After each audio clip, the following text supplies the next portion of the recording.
You won't believe what my own daughter told me after I lost everything. After years of sacrifice, raising her on my own, and giving her everything I had, I stood on her front porch with nowhere else to go, only to be told I ruined her aesthetic. That was the moment everything changed. And if she thought I'd go away quietly, she never really knew the woman who raised her. Subscribe if you believe in second chances, and let me know in the comments where you're watching from. I never imagined I'd end up on my daughter's doorstep with a suitcase in one hand and ashes in the other. The smoke still clung to my clothes, stubborn as regret. My home had burned to the ground the night before. Every photo, every memory, every part of my life reduced to soot and silence. And in the wake of that silence, I found myself standing in front of the woman I gave everything to, hoping, praying, needing something I hadn't asked for in decades. Her house was spotless, one of those new builds. Stone facade, tall black door, potted plants arranged just so. It looked like a catalog cover. The porch light bathed her in a golden halo as she opened the door, wearing a white cardigan over a silk blouse, not a hair out of place. She didn't ask why I was there, didn't look at the suitcase or the soot on my coat. She didn't even flinch. She just looked me over like I was a mismatched cushion on her beige couch. And then she said it. "You can't stay here, Mom. You ruin the aesthetic." I don't remember what I said after that. I think I nodded. Maybe I mumbled something. But I do remember the way the door closed. Soft, final, like the punctuation at the end of a long, cruel sentence. That sound stuck with me all night. I ended up at the Oakview Inn off I. $28 a night. Smelled like wet carpet and mildew, but it had a bed and a lamp and a mirror too cracked to reflect me properly. Maybe that was a mercy. I sat on the edge of the bed, staring at the phone in my lap. I wanted to call someone, but I didn't have anyone to call. I raised Emily alone. Her father left when she was 10, left me with a mortgage, a daughter, and a broken-down Buick that wouldn't start in the rain. I worked days at the diner and nights sewing for a tailor shop just to make rent. I never remarried, never had the time, never wanted to bring another man into my daughter's life unless I was sure he'd stay, and none ever did. Emily got straight A's, went to college on a scholarship. She became a nutritionist, married a plastic surgeon, and moved to Charleston. I watched her climb the ladder of perfection. New car, new house, new friends. I was proud. But with every step she took toward her new life, it felt like she was stepping further away from me. Still, I never imagined she'd lock me out when I had nowhere else to go. At the motel, I cried quietly, so no one in the next room would hear. I'm not a crier. Not even when I lost my job not even when I buried my sister without a single family member beside me. But that night, I cried until my throat ached, because for the first time, I realized something terrible. I had become inconvenient, an eyesore, a stain on the canvas of her carefully curated life. The next morning, I took a long walk. I didn't know where I was going, but my feet led me to an old neighborhood, Oakwood Terrace, where I'd raised Emily in a 2-bedroom clapboard house with a chain-link fence and a backyard full of dandelions. I hadn't been back in years. That's where I saw Velma. She was sitting on her porch, shelling peas into a big metal bowl like she used to when we were younger. She squinted at me, then let out a laugh so loud it made the birds scatter. "Maggie Walker," she said, hopping off her rocker like she hadn't aged a day. "You look like you've seen a ghost." I didn't tell her everything right away. Just enough that I was staying at the Oakview, that I needed some air, that I was figuring things out. Velma's eyes were sharp, and she didn't buy it. "You're not figuring things out, sugar. You're trying not to fall apart." We sat for hours, talked about old times, about our daughters, about the years that had run off like wild horses. And then, like always, Velma cut through my silence with a single sentence. "You still got fight in you, Maggie. You just forgot how to throw a punch." I didn't sleep that night. I lay in that motel bed and thought about everything I'd done for Emily, the years I gave up for her, the way I'd put her first every single day of her life. And now I wasn't even good enough to sit on her damn couch. At a.m., I got up and opened the little black notebook I kept in my purse, the one where I wrote every penny I'd ever saved, the one with all the numbers I never told anyone about. Stocks, old CDs, sewing money, I added it all up. I had just enough. Not enough for revenge, but enough for something better. 2 weeks later, I found the house. Big white columns, wraparound porch, views of the marsh. It was listed as a Southern belle's dream. Emily had once circled a picture of a similar house in a magazine when she was, and said, "One day, I'm going to live there." I bought it in cash. And then I took a picture of it. Fresh white paint, manicured lawn, a red for sale sign in front. I texted it to her with no caption, just the image. It took less than 5 minutes for her to call. "Mom?" Her voice was tight. "Why did you send me a picture of that house?" "Because I bought it," I said. She was silent. "It's yours," I added. "Or it could be, but I'm thinking of selling it." Her voice trembled. Why would you do that?" "Because, sweetheart," I said, as calm as I'd ever been in my life, "it fits your aesthetic." I hung up before she could answer, and for the first time in years, I smiled. But what I didn't know then, what I couldn't know, is that this wasn't just about a house. This was the beginning of something much bigger, something that would break us and maybe put us back together, eventually. But first, there were secrets to be unearthed, and I was about to discover that Emily wasn't the only one who'd been hiding things all these years. She didn't call again that night. I half expected her to. Maybe to scream, maybe to cry, maybe to tell me I was being dramatic. But silence settled in like fog around a cemetery, thick, cold, and full of the things people don't say. I stayed another night at the Oakview Inn, though the mattress felt harder now, and the hum of the vending machine outside my door was louder than I remembered. I stared at the ceiling and let the stillness stretch. I wasn't rushing this. For once, I was the one in control. The next morning, I went back to the house, the one I bought. It sat on a hill, proud and wide, with a porch that begged for Sunday morning coffee and gossip. I walked through it room by room. The hardwood floors creaked under my steps like they were remembering their past. The air smelled of lemon polish and something older, deeper, like history waiting to be rewritten. The dining room had a crystal chandelier that caught the morning light and fractured it into tiny rainbows on the walls. I imagined Emily sitting at the head of the table, wine in hand, trying to impress her guests. I wondered if she'd ever see it as more than a photo on her phone. And then she showed up. I was in the sunroom, sipping cold coffee from a paper cup, when I heard the tires crunch on the gravel driveway. I didn't move, just waited. After a minute or two, I heard the front door open. She'd used the key I sent in the mail 2 days ago, wrapped in a velvet pouch. "Mama?" Her voice was soft, unsure. I stayed silent. She found me eventually, her heels clicking across the wooden floor like gunshots. She looked like she hadn't slept. Eyes puffy, hair slightly frizzed at the edges, not her usual polished self. "You really bought this?" she asked, eyes darting around the room like it might vanish if she blinked too hard. I nodded. "Why?"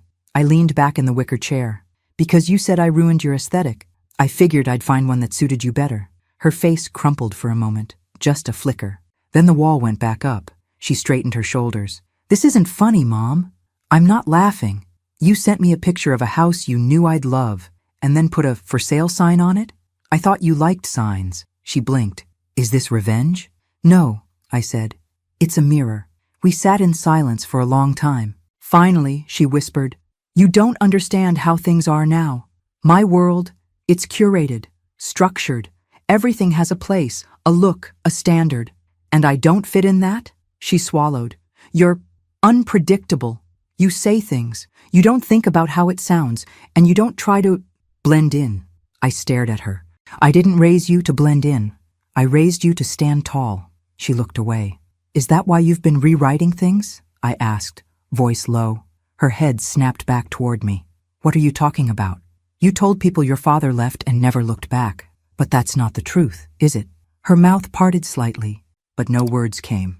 I stood up, walked over to a drawer I'd filled earlier with the contents of a dusty box from my old house. I pulled out an envelope, worn, bent at the corners, and handed it to her. She hesitated, then took it. Her fingers trembled as she unfolded the letter. It was from her father, dated 8 years after he left. He'd tried to come back, begged for forgiveness, said he'd found God, found purpose, found the strength to be a better man, said he'd visited twice but wasn't allowed through the door. Her lips moved as she read. Then her knees gave out, and she sank onto the couch. I told him to leave," she whispered, more to herself than to me. "He called. I answered. He said he wanted to see us. I told him we didn't need him. I was 16. I thought I was protecting you. I sat beside her, heart pounding. I was angry. You worked so hard. He left you with everything. I wanted to punish him. And so you erased him. Tears filled her eyes. I never told you. I didn't think you'd forgive me. I reached for her hand. She flinched at first, but then let me hold it. There's more than one way to ruin a home, Emily, I said quietly. Sometimes it's not fire. Sometimes it's silence. We sat there for a long time, the weight of years pressing down on both of us. I don't deserve this house, she said finally. That's not for me to decide. Her eyes found mine. What if I wanted to earn it? I didn't answer, just looked out the window at the garden overgrown with wildflowers, life pushing through the cracks. Then we'd have to start again, I said. And it won't be easy. I don't want easy, she said, voice breaking. I want you back. A part of me softened. But another part, the part that remembered the cold porch light and her perfect cardigan, held firm. Then don't say it, I whispered. Show it. She nodded. And just like that, the first brick of the wall between us cracked. But as I would soon learn, the house wasn't the only thing full of secrets. There was one more envelope in that box, and it would change everything. It was a yellowed envelope, sealed with brittle tape and buried at the very bottom of the box. I hadn't noticed it until the day after Emily left the house in tears, promising to try. Funny how a single piece of paper can wait patiently for decades, never moving, never aging, until the exact moment it's meant to break you wide open. I stared at it for a while, sitting at the small breakfast nook where the morning sun hit just right. Outside, the wind tugged gently at the for sale sign I hadn't bothered to take down yet. Maybe part of me wanted it to stay there a little longer, like a challenge, like a dare. When I finally opened the envelope, the handwriting nearly stopped my heart. It was his, Daniel's. I hadn't seen his handwriting in over 30 years, but I'd know it anywhere. Sharp, slanted, hurried, like he was always halfway out the door, even when he was sitting still. I could hear his voice in the scratch of every letter. The letter was dated just 4 years ago. 4. Not decades. Not ancient history. Not some dusty relic from the time when cassette tapes were still a thing. This was recent. Maggie, if this finds you, it means I finally found the nerve to try again. I don't have the right to ask you for anything, but I've spent the last 10 years trying to make peace with the man I used to be. I was a coward. I let my fear and my failure eat me alive. But I want you to know, leaving you was the worst mistake of my life. I tried to come back. Twice. Emily wouldn't let me through the door. She said you were better off, that you'd moved on, that I'd only bring pain. I stopped reading. My hands trembled, my eyes blurred.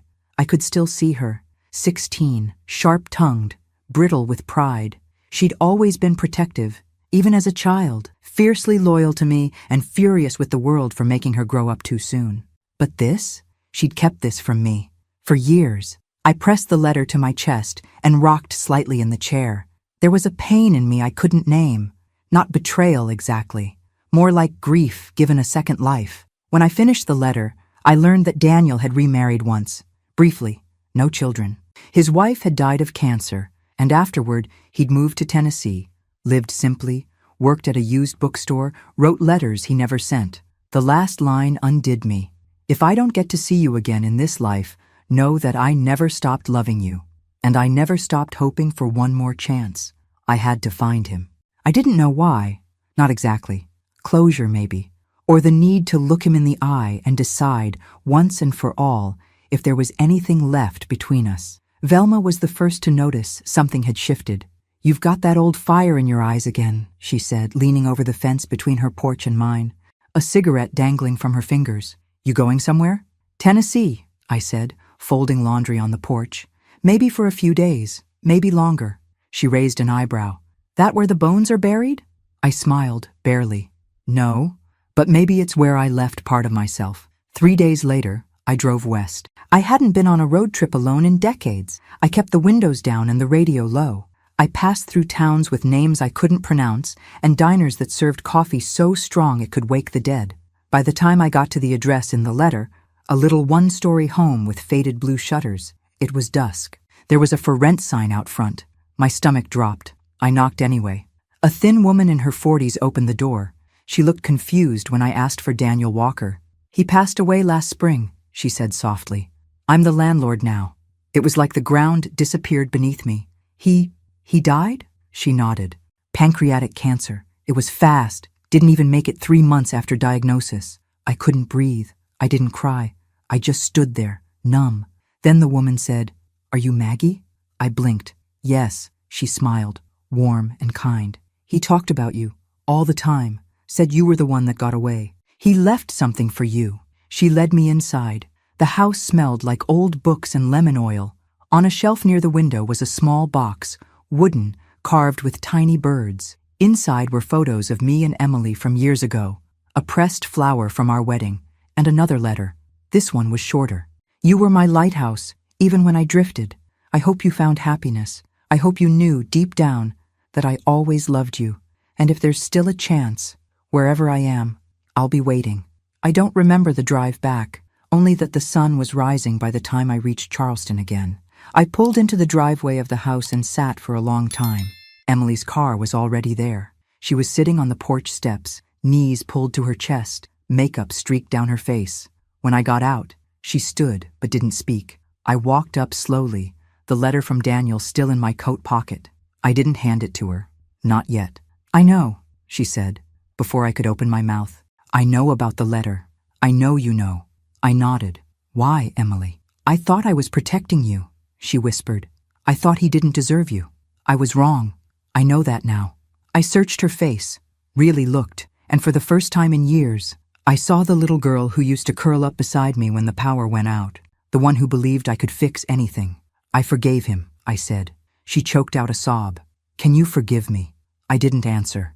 Not yet, because forgiveness, real forgiveness, isn't a lightning bolt. It's a slow rain. It takes time. And I needed her to feel it, earn it, carry it like I carried her. The truth was out now, but the story was far from over, because redemption isn't given, it's built. And I had an idea of how we could start. It started with paint, not expensive wallpaper, not marble countertops, just paint, white, soft yellow, lavender in the bedrooms, warm, welcoming colors. Emily rolled the first coat on the living room wall herself, hair tied up in a knot, sleeves rolled back. Her designer nails were chipped by the end of the first day, and she didn't even notice. She was trying. I could feel it in the way she moved around the house, not as its new owner, but as someone relearning what it meant to belong somewhere. The mansion, once a symbol of perfection and pretense, began to breathe like a living thing. The curtains came down. The gleaming Art Deco chandeliers were swapped for soft Edison bulbs. She even let Velma choose the kitchen tile. Lord help her. We worked side by side, me, Velma, a few old friends from the neighborhood who hadn't seen Emily since she wore braces. They all came back, not for her name, but for what the house was becoming. Not a home, a haven. We named it Rose Harbor, a transitional residence for older women cast aside by family, abandoned by partners, or simply left behind by the world. Women like me, like Velma, like so many who had nowhere to go when life decided they were no longer useful. It was Emily's idea. I want to fix what I broke, she told me one night, as we painted the porch swing a deep teal. Not just between us. I want to be someone who makes space for women like you, women like us. I didn't say much. I just kept painting. But something in me softened. A knot inside my chest slowly came undone. 3 months later, the house opened its doors. We held a gathering on the front lawn. Nothing fancy. Plastic chairs, lemonade, peach cobbler, a band made up of high school kids from down the street. I wore the same navy dress I'd worn to Emily's graduation. It still fit. Emily stood on the porch and addressed the crowd. My mother built me a life when she had nothing, she said, voice shaking. I turned my back on her when all she asked for was a place to sleep. I was cruel. I was selfish. And she didn't repay me with anger. She repaid me with a gift I didn't deserve. But today, I'm asking for something better than forgiveness. I'm asking for a second chance. The crowd was silent. Then a few people clapped. Then more. Then everyone. I cried quietly in my chair, dabbing at my eyes with a napkin that smelled like barbecue sauce. Later that evening, after everyone had gone, I sat on the porch steps and watched the stars blink into the sky. Emily brought me a glass of iced tea, sat beside me, and leaned her head on my shoulder like she used to when she was little. You were right, she whispered. A house doesn't make a home. I reached into my pocket. I pulled out the deed, folded, worn, signed over to her name months ago. I already gave this to you, I said. But I want you to really understand what that means. She stared at it. You get the house, I said. But Rose Harbor stays. The women stay. The mission stays. She nodded, tears slipping silently down her cheeks. I won't let you down again. I squeezed her hand. Then we'll be fine. A week later, a letter arrived. No return address. Inside was a photograph. Me and Daniel from a summer picnic when Emily was 3. We were smiling at each other like no one else existed. On the back, in that same slanted handwriting, were 6 words. You made it home. I knew. I don't know who sent it. Maybe one of his bookstore co-workers. Maybe God. Maybe just the wind carrying things where they're meant to go. All I know is that the house is never quiet now. There's laughter in the halls, stories being told in rocking chairs on the porch, women dancing in the kitchen at midnight. There are scars here, yes, but also healing, also grace. Emily still gets frustrated sometimes. She hasn't lost that sharpness, but she laughs more now, holds me tighter when she hugs me. And when she introduces me to new residents, she says, "This is my mother, Margaret. She's the reason all of this exists." And I smile. Because I am. I was never a perfect mother, but I was her mother. And in the end, that was enough to build something that mattered, something beautiful, something that didn't just fit an aesthetic, something that saved us both. It had been exactly 6 days since Emily's confession on the porch. 6 days since she said the words I'd waited 30 years to hear. I want you back. But what she didn't know, what no one knew, was that I wasn't ready to be back just yet. You see, healing isn't just about putting the broken pieces together. Sometimes it's about staring at the shattered mess long enough to understand why it broke in the first place. And for me, that meant going back to the beginning. I hadn't visited Oakwood Terrace in nearly a decade, but on that 7th morning, I found myself driving down its cracked streets, past the overgrown lots and rusted mailboxes. That neighborhood raised me as much as I raised Emily, and buried beneath its peeling paint and forgotten porches were answers I didn't know I still needed. The house I'd raised Emily in was still standing. Barely. The paint had long since flaked off. The fence leaned like it was tired of standing. But the tree in the front yard, the one she used to climb every summer, was taller, stronger, blooming with white blossoms that looked like little bursts of hope. I stepped out of the car and just stood there. And that's when I saw her, Mrs. Loretta Mason. She'd lived across the street when I was still packing lunchboxes and patching jeans. She had to be in her 80s now, but she looked just as elegant as ever, sitting on her porch with a wide-brimmed hat and a mug of tea, like time hadn't dared to touch her. "Maggie Walker," she called out. "Is that you?" I laughed through the lump in my throat and walked across the street. We talked for hours, about the old days, about how the neighborhood had changed, about how we had changed. And then, out of nowhere, she said something that froze me in my chair. "I always wondered what really happened between you and Daniel." I stared at her. "What do you mean?" She sipped her tea, slow, deliberate. "I saw him. A few years after he left. He came by the house asking if I knew where you'd moved. Said he was trying to find his girls." My heart pounded. "You never told me." She looked down, guilty. "I didn't want to stir up pain. But now that I see you again, I think maybe that was wrong. Maybe you needed to know he tried." That was the second time someone told me he came back, and it finally clicked. Emily didn't just close the door on her father. She buried the truth, all of it, out of pain, out of fear, maybe out of love, twisted and misdirected. But it had left me living in a false version of my own story for decades. I went back to the house, not the old one, my house, the one I bought with the porch swing and the columned front. The one that still had the for sale sign out front, leaning slightly now from the wind. When I stepped through the door, the air felt heavier. I don't know if it was the weight of memory or the truth finally sinking into the walls, but I knew what I had to do next. I went up to the attic. Not many people knew about it, not even Emily. It was tucked behind a narrow door near the back of the upstairs hallway.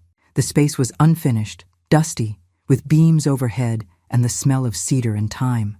And that's where I found the box. I hadn't opened it since the week after the fire, the one that burned down my old rental and forced me to Emily's porch in the first place. It had survived the blaze because it was in the trunk of my car, along with a few saved items I never unpacked. I'd stashed it here when I moved the rest of my things in quietly. Inside, photos, letters, receipts, and a folded piece of notebook paper, torn at the edges. It was Emily's handwriting. "Mom, if you're reading this, I guess I couldn't say it to your face. You loved me so hard that I didn't know how to love you back. Every success I had felt like a debt I owed you. Every mistake you made felt like a wound I couldn't stop picking at. I didn't understand what you gave up for me until it was too late." My knees gave out. I sat on the attic floor, the box beside me, and wept, because for the first time I saw her not as the woman who slammed a door in my face, but as the girl I raised, the girl who had been carrying just as much pain as I had. Only hers had turned into walls, and mine had turned into distance. That night, I didn't call her. I did something else. I took down the for sale sign. The next morning, I went to a lawyer. I signed the deed over to Emily's name, but not just as a house, as a responsibility. It came with one condition. The home must be turned into a non-profit residence for women over who've been displaced, rejected, or left with nowhere to go. It wasn't a trap, it was a lifeline. I sent the papers to Emily with a note that read, "Your aesthetic doesn't define your worth, but maybe now it can help rebuild someone else's." The following day, I heard a knock on the door. Emily was standing there. No makeup, no pretense, just tears in her eyes and a folder in her hand. She handed me the papers, signed. "I want to help them," she said. "I want to start with you." And just like that, the door that had once slammed shut opened again. But this time, it opened for so many more. There's a moment, right before dawn, when the sky turns that deep velvet blue and everything feels suspended. Not quite night, not quite morning, just stillness, like the whole world is holding its breath. That's when I stood on the front porch of Rose Harbor, coffee in hand, watching the fog roll in from the marsh. The house was quiet, peaceful, for now. Inside, 2 women were asleep in rooms we'd prepared just the day before. Sandra, who'd been kicked out of her son's home after she broke her hip and became too much work, and Denise, a former teacher who'd lived in her car for nearly a year after her husband drained their retirement and vanished. They weren't statistics to me. They were me, and they were the first. Emily had taken the papers and run with them. She hired a nonprofit consultant, reached out to city leaders, met with social workers. She even set up a small fund to cover initial living expenses. Every decision, every plan, she brought to me first. "Does this feel right, Mama?" she'd ask. I never thought I'd hear her say that again. In between meetings, she helped clean rooms, paint furniture, even drove the old church van across town to pick up donations. And each day she'd ask me questions, real questions. Not the polite, hollow kind that come with small talk, but the kind that meant something. "What did you dream about before you had me? Did you ever want to just run away? Did I make you happy?" That last one took my breath away. I looked her dead in the eye and said, "You were the best and hardest thing that ever happened to me." She didn't flinch. She nodded. That's when I knew she was changing. And maybe so was I. But the past wasn't done with us. Not yet. 3 weeks after Rose Harbor officially opened, I received a call from a number I didn't recognize. Nashville area code. My stomach dropped. The voice on the other end was soft, shaky. "Is this Margaret Walker?" "Yes. I'm so sorry to call like this. I'm Daniel's nurse. I cared for him before he passed. He asked me to reach out if we ever found your number." I sat down slowly, heart pounding. "Heart. He spoke about you every day," she said. "But there's something else. He left something behind for you. Something private." 2 days later, a package arrived at Rose Harbor. Small, wrapped in brown paper. Inside was a leather journal, aged and worn, the spine nearly falling apart. On the first page, in bold, familiar script, "To the woman who carried me in her heart, even when I was too lost to return." I didn't open it right away. I waited until nightfall, until the house was quiet, and the tea was hot, and the lights were low. Emily sat across from me on the floor, cross-legged, waiting.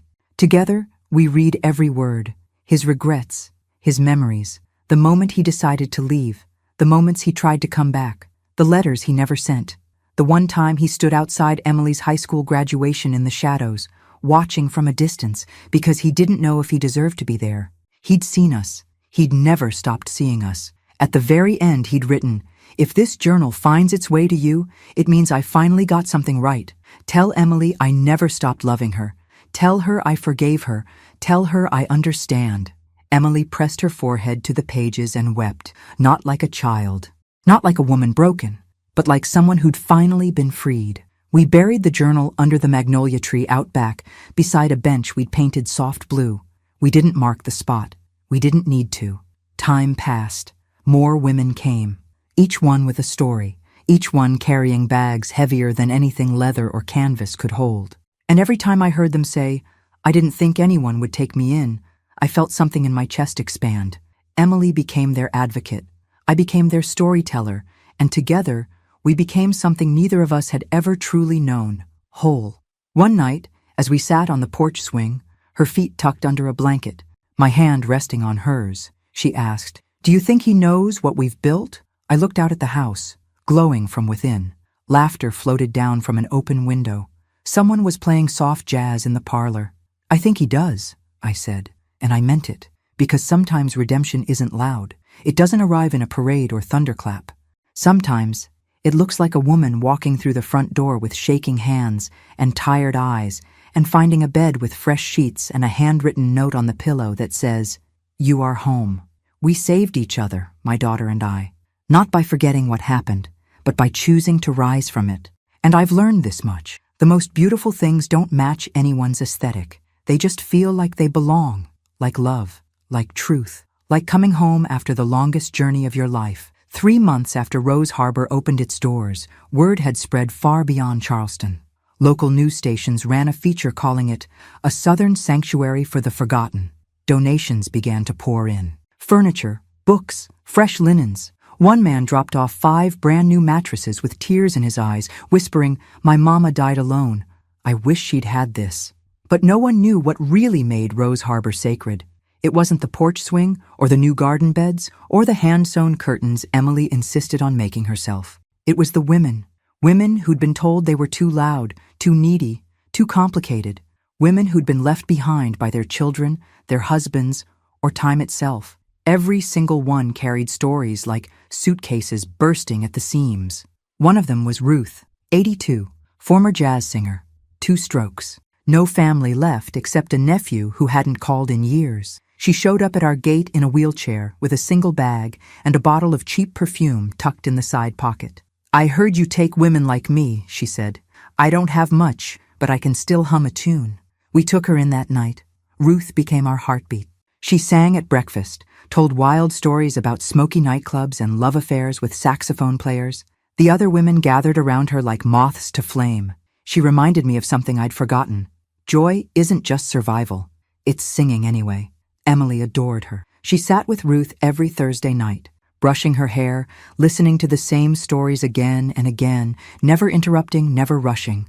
I watched them from the hallway, and sometimes, just sometimes, I saw the daughter I'd always hoped she'd become. But not every moment was easy. One night, Ruth collapsed in the hallway. Her breathing was shallow. Her eyes rolled back. Emily froze. I didn't. I knelt beside her, called, held her hand until the ambulance came. As they wheeled her out, she looked at me with glassy eyes and whispered, "Don't let me go in silence." I didn't sleep that night. Neither did Emily. We sat in the kitchen, just like we used to when she was a child with nightmares, both of us gripping steaming mugs we didn't drink from. "She's dying," Emily said, voice hollow. "She's living," I corrected, "right now. And until her last breath, we treat her like she matters." Emily stared at me, eyes wide and wounded. "I was so scared," she said. "She looked like you." And that's when I realized this wasn't just about Ruth, or the house, or even Daniel. This was about the fear my daughter had carried for decades, the fear that one day I'd vanish, and she'd be left with nothing but guilt and regret. That fear had made her cruel, but now it was making her brave. Ruth made it through the night, and the next. She came home 5 days later with an oxygen tank and a playlist of Ella Fitzgerald songs we played every afternoon. She was weaker, quieter, but she was still Ruth. On her final morning, she asked for one thing: "Let me go out singing." We dressed her in a blue velvet robe, sat her on the porch swing with a blanket around her legs. The sun was just beginning to rise when she opened her mouth and sang the first few lines of Misty, her voice soft, trembling, but still hers. By the last note, she was gone. Emily held her hand the entire time. We buried her ashes in the garden, beneath the rose bush we'd planted in her honor. The women each placed a flower on the soil. Emily read a poem she'd written by hand. And I wept openly. Not just for Ruth, but for all of us who had ever been told we were too much, or not enough. That night, Emily crawled into my bed like she did when she was 5. No words, just tears and silence, and that deep, aching kind of love that has nowhere else to go. I held her until she fell asleep. The next morning, I found her in the sunroom, coffee in hand, staring out the window. "I want to write about this place," she said. "The stories, the women, everything." I smiled. "Then start with your own." She turned to me. "You think anyone would want to hear it?" I leaned in, kissed her forehead. "Emily Walker," I said, "your story is the one that built this house." And I meant it, because in the end, it wasn't vengeance that made me whole. It wasn't the house. It wasn't the letter. It was her, choosing to become a woman who didn't just apologize, but changed. And through that change, she gave me something no one else ever had. Not just a second chance, but the life I should have had all along. A week after Ruth's funeral, I found myself sitting alone in the sunroom, sorting through the last of the donation boxes. There were crocheted blankets, a stack of gently used robes, and a handwritten note from a church group in Savannah. Every stitch made with love. I held one of the blankets to my chest. It smelled like lavender and memory. It had been 4 months since I'd bought the house. 4 months since Emily had told me I ruined her aesthetic. 4 months since everything in my life turned upside down, and somehow, through all the heartache, found a way to settle exactly where it needed to. But peace is funny. It shows up not with fireworks or fanfare, but in the quiet moments, the ones where you least expect it, like when Velma barged in, waving a newspaper in the air. "Guess whose front page news again, sugar?" She slapped the Charleston Gazette onto the table. There we were. Me. Emily. A group of women from Rose Harbor, arms around each other in front of the porch, all of us grinning like fools. From rejection to redemption. The home-changing lives in Charleston. I stared at the photo for a long time. Not because I liked looking at myself, I still didn't, but because I barely recognized the woman in the picture. Not the hair, not the dress, but the expression. I looked happy. Later that afternoon, a knock came at the door. It wasn't a delivery or a social worker. It was a boy, maybe 16, thin, nervous, clutching an envelope like it might bite him. "You Margaret?" he asked. I nodded. He handed me the envelope, then turned and ran down the steps before I could ask a single question. Inside was a letter, not typed, written in pen. Careful script. "Mrs. Walker, you don't know me, but I knew your husband. Daniel worked with my mother at the bookstore. He used to talk about you, a lot, said you were the strongest woman he ever met. He gave me this letter months before he passed, told me to deliver it when the time felt right. I didn't understand what he meant until I saw the news article about Rose Harbor. Now I know. I hope this gives you peace." I sat down slowly.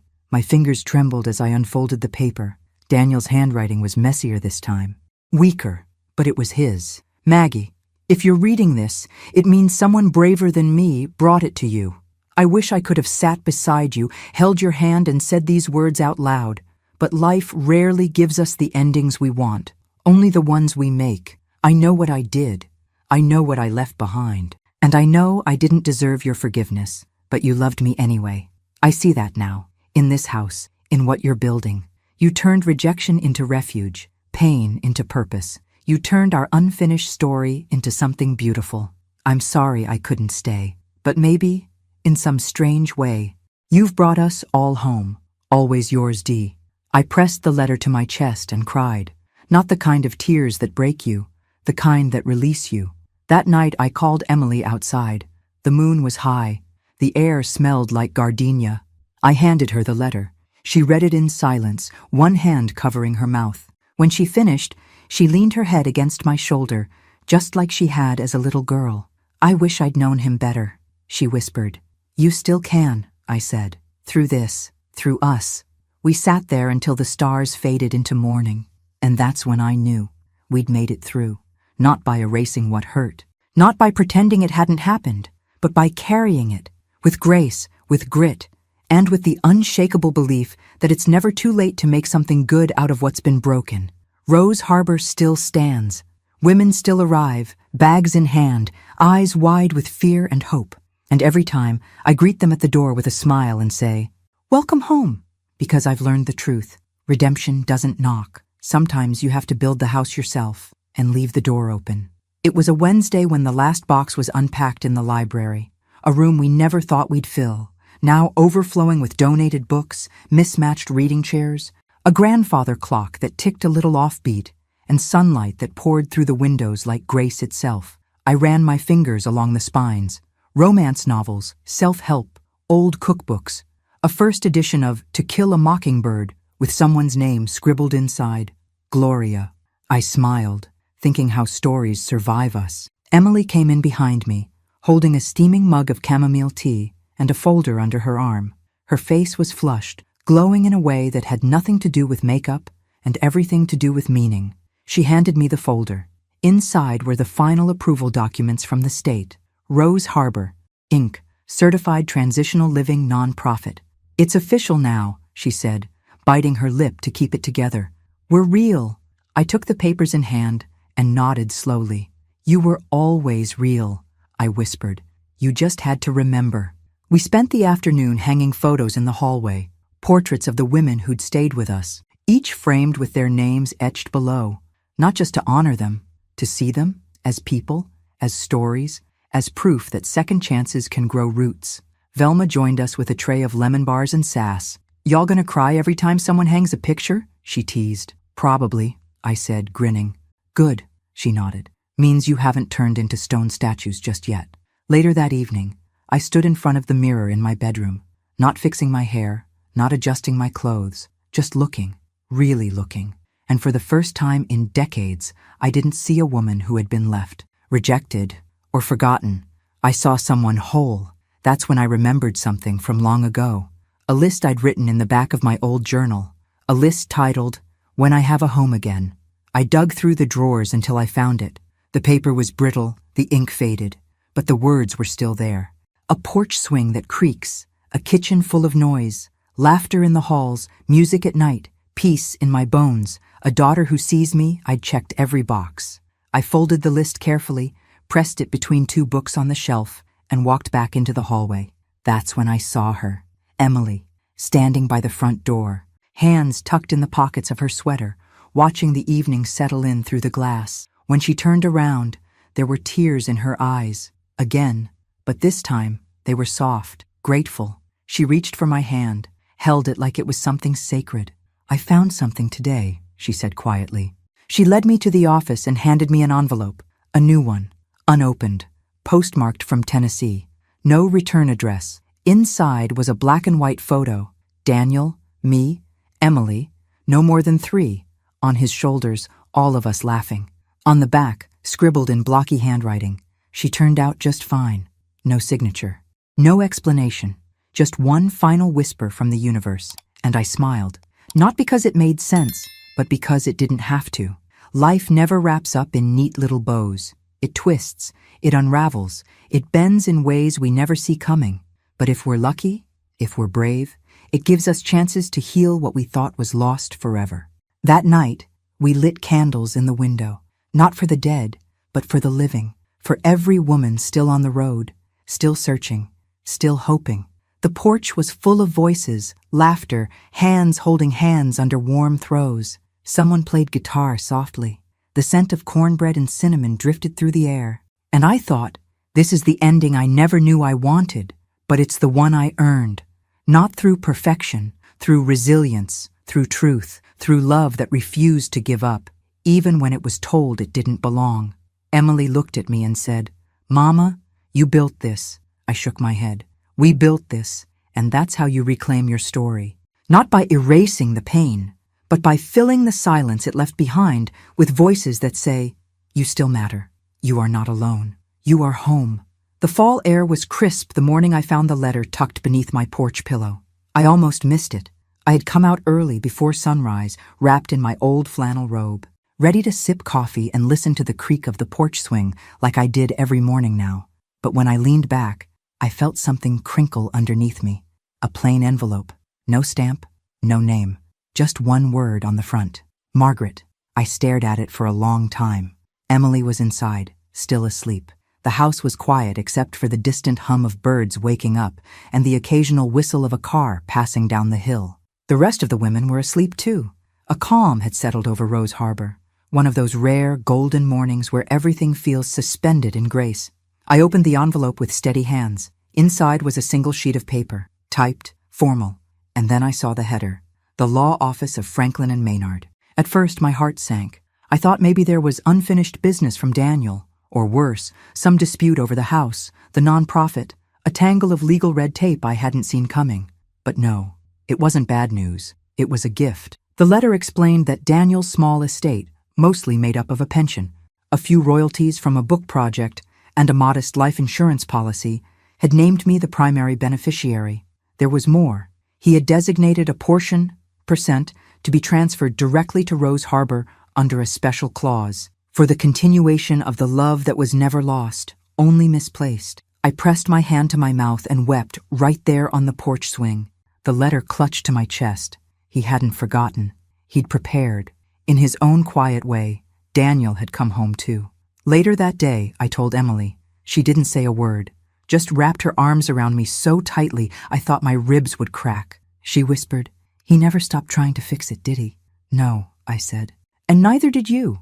With the inheritance, we expanded Rose Harbor, added 2 more bedrooms, a new communal kitchen, a small writing room overlooking the marsh, Emily's idea. We called it Daniel's room, not because of guilt, because of hope. Word traveled fast. Within weeks, we had interviews lined up, more funding. Even a woman from the New York Times called. Emily handled it all with grace. I watched her on the phone, clipboard in one hand, glasses perched on her nose. My daughter, no longer a woman trapped in pride and perfection. Now she led with purpose. One night, we hosted a candlelight dinner. All the women, staff, friends from town, even Velma put on lipstick. As we sat around the table, passing bowls of mashed potatoes and cornbread, someone asked, "What do you call this place, really? A shelter? A home?" I smiled and looked at Emily, and she answered, "This," she said, "is a beginning." Everyone went quiet, because it was true. Rose Harbor wasn't just a house. It was the start of 100 second chances. Mine, Emily's, Ruth's, Daniel's, and maybe yours too. So if you're reading this, or listening, or sitting in your own silence, wondering if anyone would ever open the door for you again, I want you to know something. You don't need to be perfect. You don't need to be polished. You don't need to match the aesthetic. You just need to keep going, because somewhere out there, a door is waiting to open, and someone is standing on the other side, whispering the words that saved my life. Welcome home. Thanks for listening. Don't forget to subscribe and feel free to share your story in the comments. Your voice matters.